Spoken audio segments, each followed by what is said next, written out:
So Family Guy just released its first ever official Halloween special, and, well, it wasn't very special. In fact, it was literally just a regular episode of Family Guy that happened to take place on Halloween. And you know what? That really grinds my gears. Because with the way Hulu was advertising this thing, I thought we were getting a real Family Guy special. You know, like the ones they used to do, with a longer run time, or nicer animation, or at least a unique intro. Hell, I'd kill for a Family Guy Presents right about now. But no, this was just a regular episode of Family Guy disguised as a Halloween special. Probably as some lame marketing tactic to trick people into watching the show, which is super uncool. But you know what the worst part is? The episode sucked.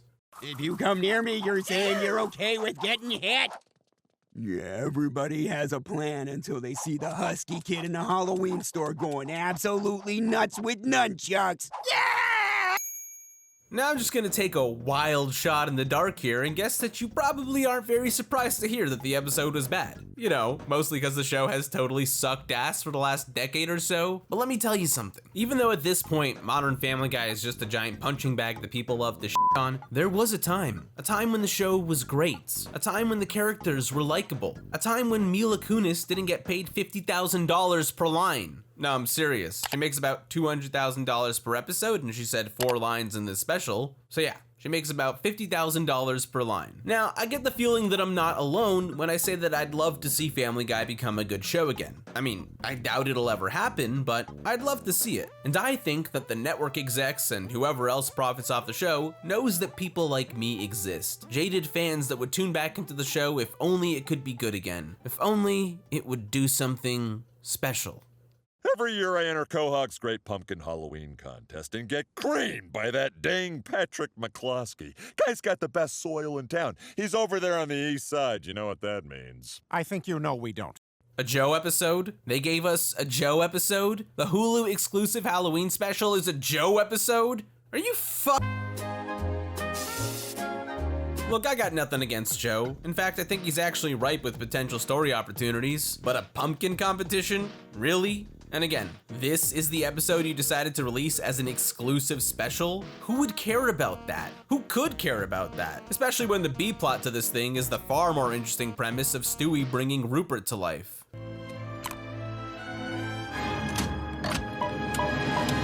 Did the internet just go out?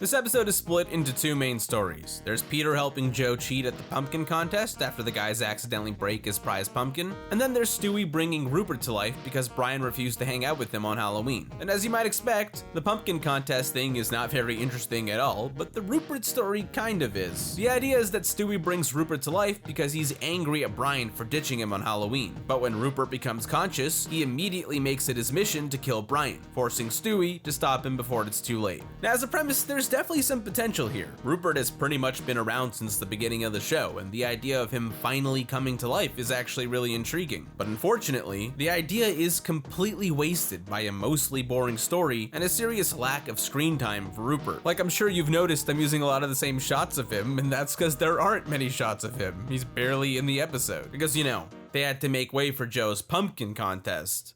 Forget it, Joe. It's Pumpkin Town.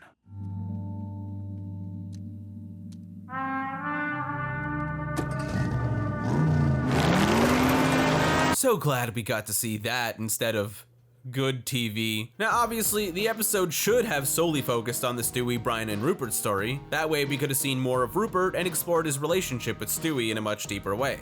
But because this is your typical post-Seth MacFarlane Family Guy episode, the story we do get with Stewie and Rupert is incredibly predictable and underwhelming, because instead of fleshing out Rupert's character, we get this. And now, to fulfill your wish, I must kill Brian.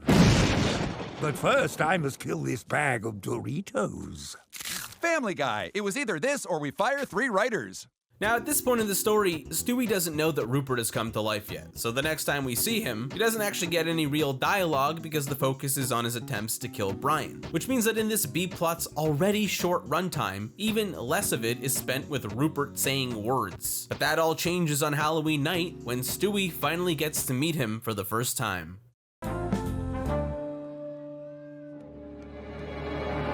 Weird. That kid looks like your teddy bear. Except he's holding a big knife and has a present-day Anthony Kiedis costume. Oh my god, it worked! I made life! Yay!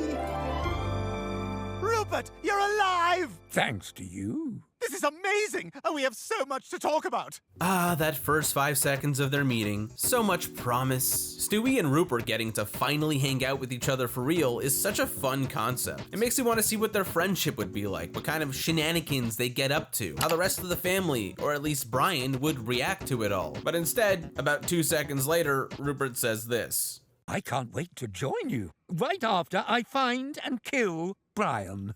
Babe. And then from there, for the rest of the episode, Rupert is just an evil, murdering teddy bear that has no other personality traits. All we get is your typical Brian's a douche, but I love him anyway storyline that ends with Stewie saving the day and the two of them apologizing to each other. Blah, blah, blah. It's the same crap they've done a million times, and it's painfully predictable.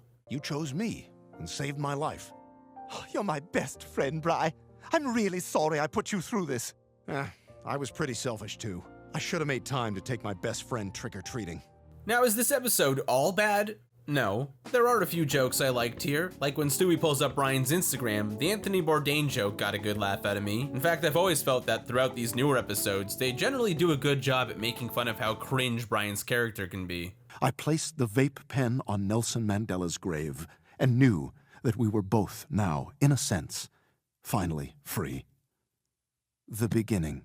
That's not from the special, I just like that joke. Now, the pumpkin contest side of things is far too boring and unfunny for me to talk about, but there is one ongoing joke that I like, which is that Joe's pumpkin rival is sleeping with Bonnie. Throughout the episode, Joe keeps denying this as being just a pumpkin thing. Wait, weren't there weird rumors about him and Bonnie? No, it's just the pumpkin thing.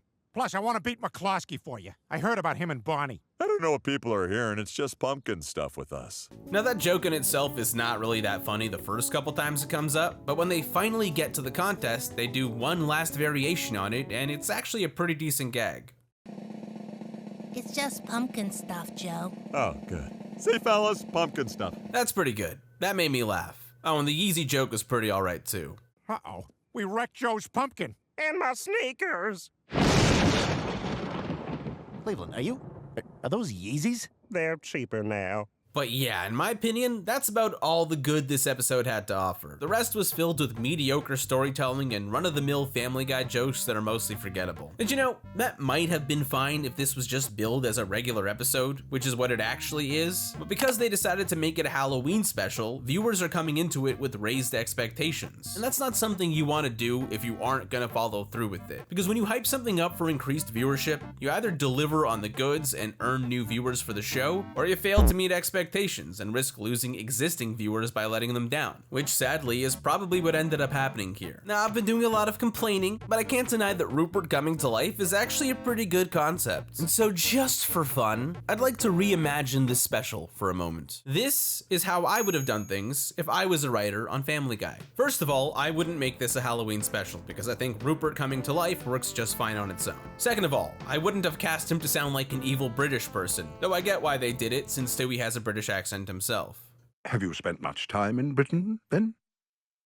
No, I haven't. In my opinion, it would have been a lot more interesting to see how Stewie and Rupert would get along now that he's alive and Stewie can't speak for him. Maybe they get along at first, but what if it turns out that Stewie doesn't like the real Rupert? What if it turned out that Rupert and Brian became best friends instead? Maybe he becomes the support figure that Brian has always needed to finally grow as a person, stop being such a douchebag, and move on with his life, which could even lead to Brian moving out of the house. I know, sounds crazy, but hear me out. With Brian on his way out, Stewie would have to deal with the fact that by bringing Rupert to life, he's now lost his teddy bear and his best friend too. And then, from there, you could do your classic, everything goes back to normal at the end of the episode routine. Maybe the now matured Brian can do the selfless thing for once and choose to stay behind with Stewie out of love, which would further solidify their friendship and bring things back to the status quo that this show so desperately craves. Aw, now doesn't that sound nice? I mean, I'm not saying it's good. In fact, it's almost certainly not good, but I still think it's better than the crappy B-plot that this Halloween special gave us. And hell, I just wrote that shit in like 20 minutes after watching the episode. So if I can do that as some random ass YouTuber that rotates a cartoon picture on the screen, then why can't the actual writers give us something better than what we got?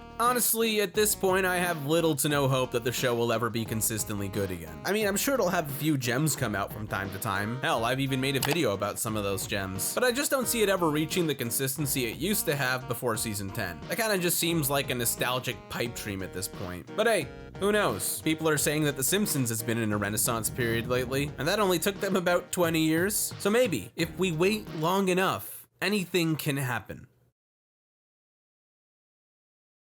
Nah, f that. This show sucks now.